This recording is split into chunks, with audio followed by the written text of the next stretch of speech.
बहुत सारे गैप्स हैं जो लोगों को अवेयरनेस के हवाले से कि अस्थमा का अभी भी नहीं पता। अभी भी इतने सारे मिथ्स हैं कि नहीं जी मुझे अस्थमा नहीं है। सबसे पहले हमारे यहाँ पे ये होता है ना कि स्टिग्मा बन जाता है, छुपा देते हैं, डायलेमा है, नहीं डॉक्टर साहब अस्थमा नहीं है, एलर्जी है।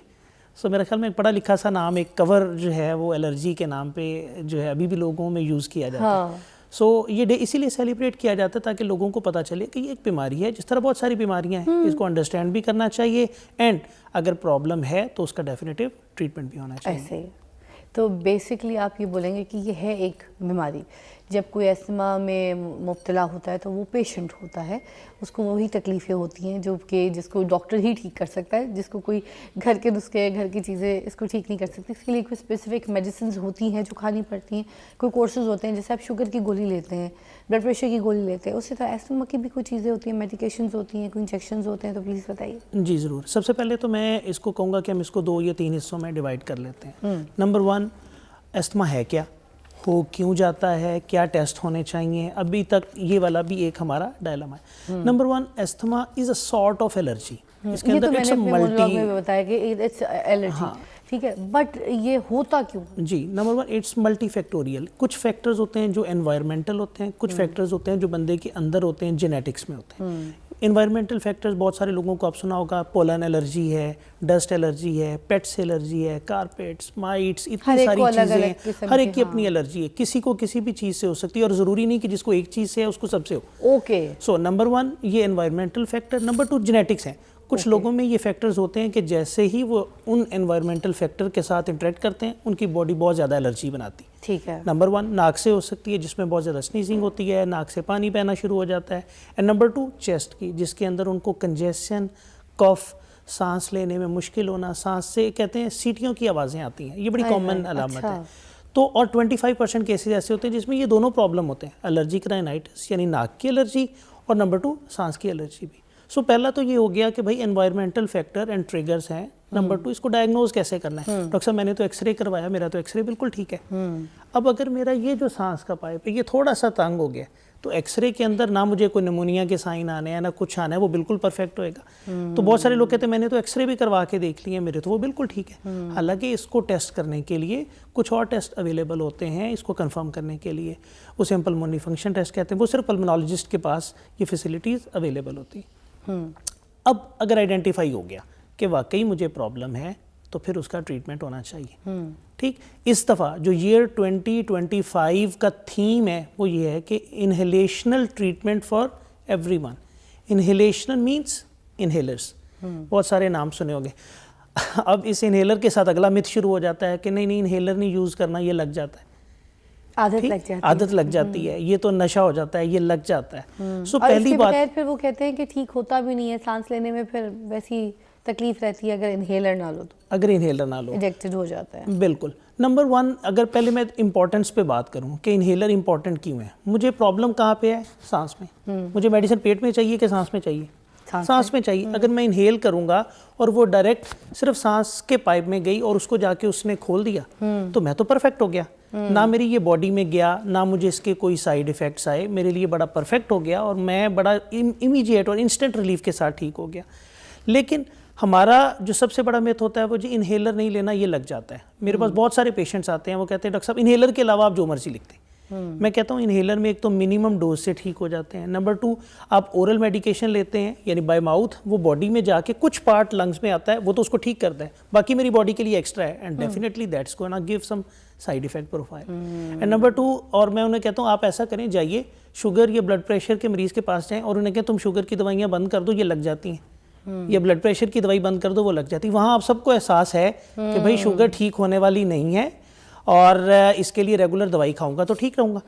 तो वो एहसास है, तो यही अवेयरनेस हमने यहाँ क्रिएट करनी है कि अस्थमा अगर आपको कंजेशन है और वो सांस रुकावट हो रही है, मेडिसिन लेंगे खुल जाएगा तो ठीक हो जाएगा, बट मेडिसिन का अपना एक टाइम है, वो जब तक उस टाइम का असर रहेगा उस मेडिसिन का असर रहेगा, आप ठीक रहेंगे। जब ख़त्म होगा तो फिर आपको प्रॉब्लम रिकर यानी वापस हो सकती है। मतलब एक ब्रेक लेंगे, विल बी राइट बैक। आज हम बात कर रहे हैं एस्थमा के ऊपर, वर्ल्ड एस्थमा डे मनाया जा रहा है। आप अपने कॉल करके डॉक्टर साहब से अगर कुछ मशवरा करना है, कुछ पूछना है, किसी तकलीफ का शिकार हैं तो पूछिए, कॉल कीजिएगा। Welcome back. World asthma day मनाया जा रहा है और आज उसी टॉपिक के ऊपर हम बात कर रहे हैं। डॉक्टर अहमद हमारे साथ मौजूद है। मुझे ये बताइएगा कि एस्थमा के बारे में किसी को पता कैसे चलेगा कि उसको एस्थमा, क्योंकि एलर्जी भी है ये किस्म की, तो आम बंदे को तो ये लगता है कि उसको एलर्जी हो गई है तो वो डे बाय डे इंतज़ार करता है, एंटी एलर्जीज़ खा लेगा, कुछ परहेज़ कर लेगा, बाहर नहीं जाएगा, इस तरह की चीज़ें। मगर पता कैसे चलेगा, इसकी अलामात क्या क्या है कि ये एस्थमा ही है? जी, सबसे पहले तो कुछ रूटीन की एलर्जी की अलामात होती हैं, लाइक बहुत ज़्यादा, जैसे हमने पहले बात की, छींके आना या हल्की फुल्की कफ हो जाना कि डस्टी वेदर हुआ और वो बाहर गए और उनको कफ हो गई। अच्छा। अमूमन वो एक आध एंटी एलर्जी, चूंकि वो इतने एक्सपीरियंस हो चुके होते हैं मेडिसिन लेके, self medication and definitely medication by primary, आपको भी पता है, आधी से ज़्यादा डॉक्टर है पाकिस्तान, तो खैर पूरे ही डॉक्टर है, सिर्फ आपके पास डिग्री है, उनके पास नहीं है। बिल्कुल ऐसे ही है जी। और नंबर 1 तो यही, जब अलामात परसिस्ट करना शुरू हो जाएं कि इस दफ़ा मैं एंटी एलर्जी ले रहा हूँ लेकिन अलामात जा नहीं रही, उसे कहते हैं every cough goes into my chest, कि पहले तो कफ होती थी, एक आध दिन में ठीक हो जाती थी, बट अब मुझे बहुत ज़्यादा कफ रहने लग गई है, अब मुझे ब्रीदिंग इशू ज़्यादा स्टार्ट हो गए, अब मेरे सांस में से विस्लिंग साउंड आने लग गई हैं, तो इसका मतलब डेफिनेटली देयर इज़ समथिंग। अब इस चीज़ को, जैसे हमने पहले बात की कि एक्सरे के ऊपर नहीं डिटेक्ट कर सकते, इसको टेस्ट करने का एक ही तरीका है, उसके अंदर उसे हम स्पायरोमीट्री कहते हैं, जिसके अंदर एक मशीन के अंदर आप ब्लो करते हैं एंड सांस को वापस इनहेल करते हैं, तो ग्राफ्स बनते हैं। अच्छा। कि जो आपके मेन सांस के पाइप का कैसे ग्राफ हैं, आगे कितना सांस गया, कितना वापस आया, कितनी रुकावट हुई, कितने लंग्स के अंदर लचक या इलास्टिसिटी थी। अब ये वाला ऐसा टेस्ट है कि जिसको आम आवाम नहीं जानती, वो ये कहती है एक्सरे करवा के देख लो, अगर चेस्ट का कुछ भी प्रॉब्लम है तो वो एक्सरे में डिटेक्ट हो जाएगा, जबकि ये डिटेक्ट नहीं होता। ये पल्मोनोलॉजिस्ट इसको नंबर 1 उसके ऊपर टेस्ट करते हैं टू कंफर्म कि वाकई एस्थमा है या नहीं है, and number 2 to gauge it कि एस्थमा है तो किस स्टेज पे है। अच्छा, थोड़ा इसके भी है, स्टेजेस हैं? Definitely yes. उसकी कितनी सिविरिटी है, severity grade number 1, 2, 3, 4, 5 and number 3, उसी के हिसाब से अगर कोई जब ट्रीटमेंट स्टार्ट किया जाता है तो फिर उसके बाद फॉलोअप भी उसी टेस्ट पे किया जाता है कि अगर मेडिकेशन ली तो उससे फ़र्क भी पड़ा कि नहीं पड़ा। तो अब अगर नहीं पता होगा तो मैं तो सिर्फ कॉमन अलामात को देखूंगा, हाँ थोड़ा सा खांसी गायब हो गई है, ठीक हो, तो ये बड़ा एक रफ और रूडिमेंट्री सा तरीका है जिसमें बेहतर लग रहा है, बस पहले से बेहतर है डॉक्टर साहब। सर, इसका जो इलाज है वो शॉर्ट टाइम है, कोई ऐसी ट्रीटमेंट है जैसे होती है और उसके बाद ठीक हो जाए, कोई ऐसी प्रोसीजर जो एक बार करा लें और ख़त्म हो जाए, उसके बाद वो वापस ना आए, ऐसा कुछ है इसका? बहुत ही, मैं कहता हूँ पता नहीं कौन सा, कितने नंबर देने चाहिए इस क्वेश्चन को। आपने बड़ा अच्छा सवाल किया और मैं इस प्रोग्राम के तरफ से डेफिनेटली इस पर ज़रा 2 मिनट लेके बात करना चाहूँगा। नंबर 1, मुझे है किसी चीज़ से एलर्जी, ठीक, अगर मुझे किसी चीज़ से एलर्जी है तो पहला काम ये होना चाहिए कि जिस चीज़ से एलर्जी है मैं उसको दुनिया से निकाल दूँ या अवॉइड कर लूँ, ठीक। सपोज़ मुझे कारपेट से है या पेट से है या ऐसे ट्रिगर्स हैं, जैसे मैं एक ऐसी फैक्ट्री में काम करता हूँ जिसके केमिकल से मुझे ये सिम्टम्स होते हैं, अगर तो मैं उसको लाइफ से मॉडिफाई कर सकता हूँ, जैसे हम कहते हैं मॉडिफाइएबल रिस्क फैक्टर, तो मैं ठीक हो जाऊँगा, परफेक्ट। अच्छा। लेकिन लेकिन अगर ऐसे फैक्टर से एलर्जीज या मेरे ऐसे ट्रिगर्स हैं जो मैं अवॉइड नहीं कर सकता, जैसे ठंड है, स्मॉग है, डस्ट है, और इसके अलावा बहुत सारे पॉलन है, अभी आजकल गंदम की कटाई है तो बाहर हवा में बहुत मट्टी महसूस होती है, इस तरह के फैक्टर्स से मुझे पता तो लग गया लेकिन मैं उसको अवॉइड नहीं कर सकता, तो नंबर 2 होता है फिर आगे मैं बॉडी को उसके हिसाब से इम्यून करूं। अच्छा, इम्यून कैसे कर सकते हैं? वैक्सीनेशंस। एलर्जी के लिए वैक्सीनेशन सेंटर्स बने हुए हैं डिफरेंट, वो उसको करते हैं। अनफॉर्चुनेटली बहुत ज़्यादा छक्के नहीं लगते उसमें तो लेकिन ये है कि डेफिनेटली कुछ लोग ऐसे हैं जिनको जब आप वैक्सीन करते हैं, वैक्सीन का मतलब ये होता है कि जिस चीज़ से आपको एलर्जी आइडेंटिफाई होगी, बॉडी को थोड़ी डोज में करके उसका इंजेक्ट करके आदी बनाया जाता है कि वो जब उस तरह का एलर्जन आए तो बॉडी उसको रिएक्ट करके एलर्जी ना बनाए। जब नहीं बनाना शुरू करेगा तो आप ठीक हो जाएंगे। ये तो है परमानेंट इलाज। लेकिन अगर आप फैक्टर भी नहीं निकाल सकते और आपने वैक्सीनेशन या तो अफोर्ड नहीं कर सकते या आपने करवा ली और फायदा नहीं है, इतनी महंगी है इसकी? महंगे से ज़्यादा अवेलेबिलिटी का प्रॉब्लम है जैसे बड़े सेंटर्स में सिर्फ वैक्सीनेशन सेंटर है, सबसे बड़ा जैसे एलर्जी सेंटर इस्लामाबाद में बना हुआ है। हाँ। अब कोई बंदा ऐसा है जो बेचारा इस्लामाबाद नहीं जा सकता, हाँ। या बड़े सेंटर्स में या बड़े सिटीज़ में उसके लिए आना जाना, डेफिनेटली पेशेंट को तो बहुत सारे आपके पास ऑल अक्रॉस द पाकिस्तान आएंगे, डिफरेंट एरिया से भी आएंगे, अंडर डेवलप्ड एरिया से भी आएंगे, कि वो उतने टाइम तक कंप्लाई नहीं कर सकता। तो सर ये पूरी दुनिया में अस्थमा डे मनाया जा रहा है, पूरी दुनिया तो में ही उसके बावजूद रिसोर्सेज का हमारे इशू, पास ये रिसोर्सेज ही कम है। रिसोर्सेज तो हमारे पास हर लिहाज से कम है अगर हम देखें तो। खैर नहीं coming sir, back to, resources कम कहाँ है, एक बंदे ने 4-4 शादियां की हुई होती हैं, आप कह रहे हैं रिसोर्सेज कम है, बीवियां ज़्यादा हैं, अखराजात उनके पास पता नहीं कहाँ से आ जाते हैं पूरे करने के लिए, इसीलिए सारी चीज़ें कर लेते हैं। तो जो ये सारी चीज़ें ये हमारे मुल्क में इन्हीं की कमी है। इसीलिए तो सांस के मसाइल हैं। 4-4 शादियां करेंगे तो सांस तो खुद ब खुद बंद होगा, एक नहीं तो दूसरी, दूसरी नहीं तो तीसरी पक्का बंद कर देगी। Very nice. So coming back to the point, अगर हम उसको अवॉइड नहीं कर सकते एंड वैक्सीनेशन भी करवा ली या मैं नहीं करवा सकता और उसके बाद भी फ़ायदा नहीं हुआ, then we are left with the third option. Third option is treatment, regular treatment.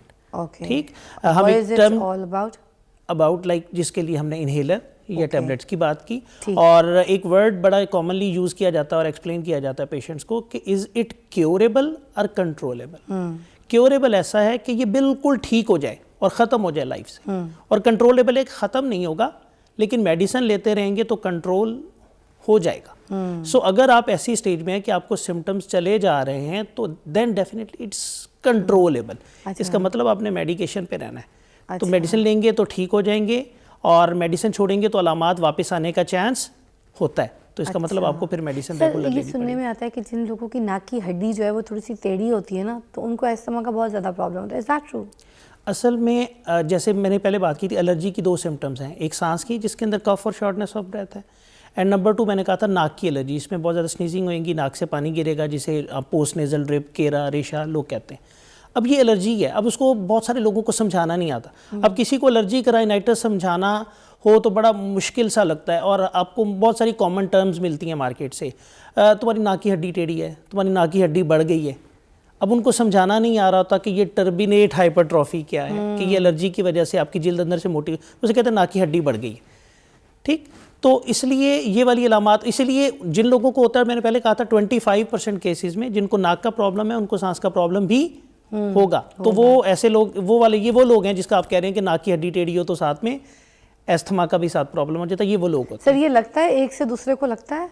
बिल्कुल भी नहीं, ये छूत नहीं है, बिल्कुल भी नहीं लगता। यस, जेनेटिकली पॉसिबिलिटी है कि अगर फैमिली में है तो फैमिली में रन करे। बल्कि अच्छा कि आपने इस पॉइंट पे बात किया, तो मैं यहाँ पे करूँगा, सबसे इंपॉर्टेंट चीज़ है कि छोटे बच्चों में asthma around 12% of the cases में होता है, और वो जैसे जैसे बड़े होते जाते हैं एडल्ट एज में तो सिर्फ 6% में रह जाता है। इसका मतलब आधे बच्चे आउटग्रो कर जाते हैं उसको, ठीक हो जाते हैं बगैर मेडिसिन के भी। अच्छा, लेकिन मेडिसिन के बगैर का मतलब है कि वक्ती जब अलामात हुई तब ले ली, जैसे जैसे बड़े होते गए उनकी क़ुव्वत मुदाफ़ियत और इम्यूनिटी बेहतर होती जाती है तो वो ठीक होना शुरू हो जाते हैं। अच्छा, सो 50% बड़ा चांस है। तो इसीलिए छोटे बच्चों के लिए तो और भी ज़्यादा इंपॉर्टेंट है कि इसको पक्का ना होने दें। अगर छोटी सी भी अलामात हैं तो जस्ट गो टू डॉक्टर। उनके तो बेचारों के मासूम छोटे छोटे से लंग्स, छोटे छोटे से उनके लंग्स के पाइप होते हैं, उनको तो बड़ा अच्छे से ख्याल करना चाहिए। अगर वैक्सीनेशन की बात करें तो उसकी वैक्सीनेशन कितने की है और कब कब करवानी चाहिए, कौन से मौसम में, किस मौसम से पहले करवा लेनी चाहिए? जी, एक होती है एस्थमा का पर्टिकुलर ट्रीटमेंट वाली मेडिसिन, उसमें आप एलर्जी सेंटर में जाएंगे, वो आपका टेस्ट करके बताएंगे आपको 2, 4, 5, 6 किन चीज़ों से एलर्जी है। जिससे एलर्जी होगी उसकी पर्टिकुलर वैक्सीनेशन होगी, वो 2 से 3 साल तक फॉलो की जा सकती है, डिपेंड करता है कि कौन सी एलर्जी और कितना टाइम लेगी। सेकंड जो है वो है कुछ मौसमी वैक्सीन्स। मौसमी वैक्सीन से मुराद ये है कि जैसे ही ये सर्दियों का सीज़न आता है कुछ कॉमन इन्फेक्शंस होना शुरू हो जाती हैं, जैसे फ्लू वैक्सीन, फ्लू होना शुरू हो जाता है, लोगों को निमोनिया होना शुरू हो जाता है, इसकी वैक्सीन अवेलेबल है। अब तो कोविड ने हमें बहुत सारी चीज़ें सिखाई, नई लहर आ गई है, सेकेंड लहर आ गई है, थर्ड लहर आ गई है। तो जिस तरह कोविड का वायरस शक्ल चेंज करता है, इस तरह फ्लू का वायरस भी शक्ल चेंज करता है हर साल। तो जब वो नई आता है तो इसी तरह सितंबर अक्टूबर में पूरी दुनिया में बनती है, पूरी दुनिया में सप्लाई की जाती है और लगती है। मेरा ख्याल है जो बंदा अफोर्ड करता है, it's hardly I think 2500 rupees की एक वैक्सीन है, लगवानी चाहिए। 30 to 40% चांस कम हो जाते हैं। अच्छा, इन्फेक्शन एक और चीज़, एस्थमा के जो पेशेंट्स हैं जब सोते हैं तो एकदम से ना उनकी सांस रुकती है और वो सोते सोते उठ जाते हैं, तो ये तो बड़ा पेनफुल प्रोसीजर, आपको भी पता है। तो ऐसे पेशेंट्स क्या कर सकते हैं? कोई उनके लिए कोई आप बता सकते हैं कोई ऐसी बात, कोई टिप, कोई ऐसी मेडिसिन कि वो सोने से पहले ऐसा कुछ क्या करें कि वो जब सो रहे हों बीच नींद में उनका जो है ना वो सांस ना रुके? जब भी अस्थमा की जो अलामात है वो वर्स होती हैं एट नाइट।